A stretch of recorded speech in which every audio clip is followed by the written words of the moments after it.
Now we will begin installing the thermal insulation shields. We will need 3 glass spacers, 3 fixing clips, 3 sets of screws, and a screwdriver.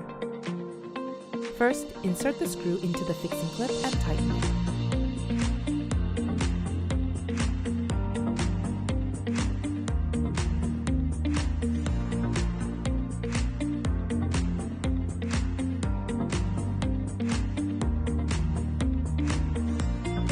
After installing the screw on the fixing clip, take one of the glass spacers.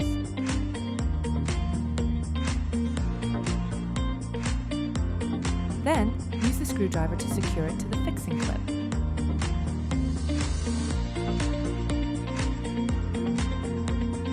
Then, take another glass spacer and insert it into the other side of the fixing clip.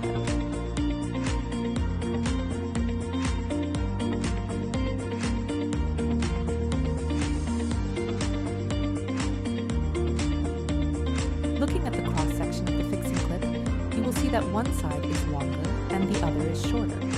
Insert the shorter side onto the glass panel.